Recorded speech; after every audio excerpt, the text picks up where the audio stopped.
આપના માધ્યમથી પણ નિવેદન કરું છું કે આ રેલીમાં જોડાજો અને સરદાર સાહેબના જે વિચારો હતા કે સિંહનું કાળજું રાખો, સાચું બોલવાની હિંમત રાખો, ઘરની વાત ઘરમાં રાખો, આ એમના જે વિચારો હતા એ વિચારોના અનુસરવાની અને કહેવાય ને કે સાચા અર્થમાં જે લોકશાહી છે ને એ લોકશાહી આજે પણ જીવંત રાખવાની ફરજ આપણી બધાની છે। સરદાર પટેલની જન્મ જયંતિ નિમિત્તે ગોંડલમાં કાર્યક્રમને લઈ પોસ્ટ। ગોંડલમાં 31મી તારીખે મહારેલી બાદ એક કાર્યક્રમની પણ એ પોસ્ટ દ્વારા જાહેરાત કરવામાં આવી।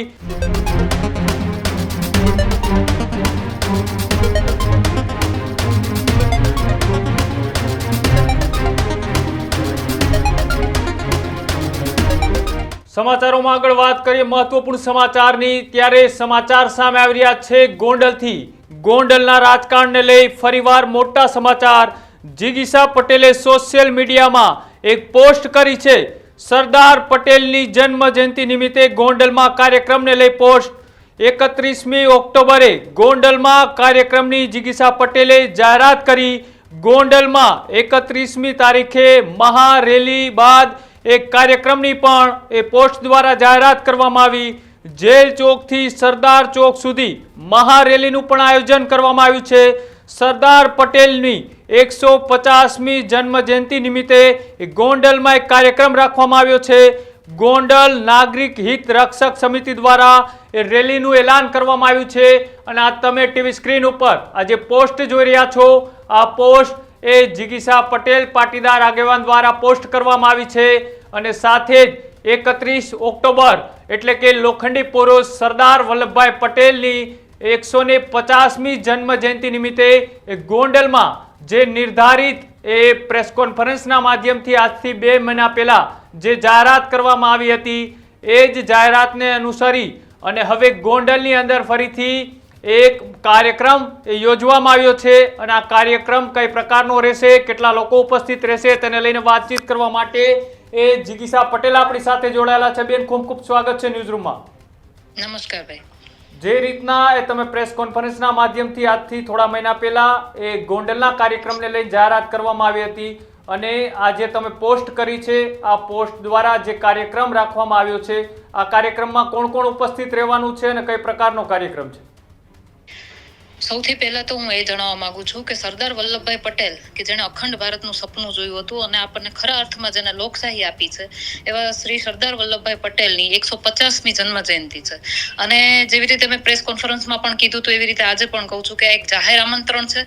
તમામે ગુજરાતની તમામ જનતા અને 18 વર્ણના લોકોને આમાં આમંત્રણ છે અને સરદાર વલ્લભભાઈની જ્યારે વાત આવે ને ત્યારે હું નથી માનતી કે આમાં કોઈ રાજકારણ આવવું જોઈએ, એટલે તમામ લોકોને હું આપના માધ્યમથી પણ નિવેદન કરું છું કે આ રેલીમાં જોડાજો અને સરદાર સાહેબના જે વિચારો હતા કે સિંહનું કાળજું રાખો, સાચું બોલવાની હિંમત રાખો, ઘરની વાત ઘરમાં રાખો, આ એમના જે વિચારો હતા એ વિચારોના અનુસરવાની અને કહેવાય ને કે સાચા અર્થમાં જે લોકશાહી છે ને એ લોકશાહી આજે પણ જીવંત રાખવાની ફરજ આપણી બધાની છે। તો આ લોકશાહીને જીવંત રાખવા માટે અને સરદાર વલ્લભભાઈ પટેલને સન્માનિત કરવા માટેનો અમારો એક કાર્યક્રમ છે, રેલીનું આયોજન છે।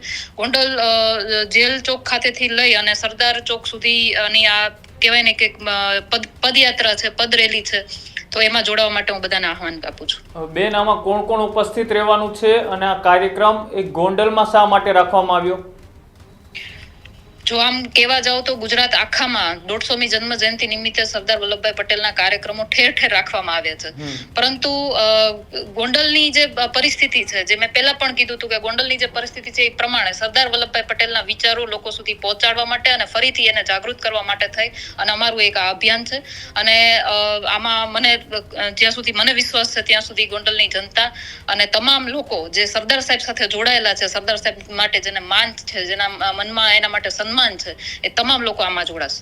જી બિલકુલ, આભાર જોડાવા બદલ। તો જે રીતના એ ગોંડલની અંદર એ 150મી સરદાર પટેલની જન્મ જયંતિ નિમિત્તે એક મહત્વપૂર્ણ કાર્યક્રમ રાખવામાં આવ્યો છે આજથી થોડા મહિના પહેલા, જે પ્રેસ કોન્ફરન્સના માધ્યમથી જિગીશા પટેલ દ્વારા કહેવામાં આવ્યું હતું, એ જ રીતના હવે 31 ઓક્ટોબર તે દિવસે સરદાર પટેલની જન્મ જયંતિ નિમિત્તે ગોંડલની અંદર એક મહારેલીનું આયોજન કરવામાં આવ્યું છે। મહારેલી બાદ એક કાર્યક્રમનું પણ આયોજન કરવામાં આવ્યું છે। મોટી સંખ્યામાં ગોંડલના લોકો અને સાથે બીજા અનેક આગેવાનો અને પાટીદાર સમાજના આગેવાનો પણ આ કાર્યક્રમમાં જોડાય તેના માટે એક આ પોસ્ટ એ જિગીસા પટેલ દ્વારા એ સોશિયલ મીડિયાની અંદર અત્યારે પોસ્ટ કરવામાં આવી છે. Healthy life is very important पर टेस्टी लाइफ भी तो जरूरी है ना बॉस.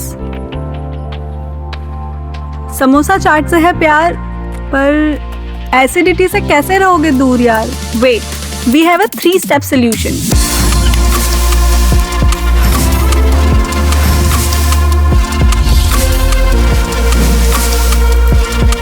विट्रिशियन ओरल स्ट्रिप, क्योंकि टेस्टी लाइफ भी तो जरूरी है ना बॉस.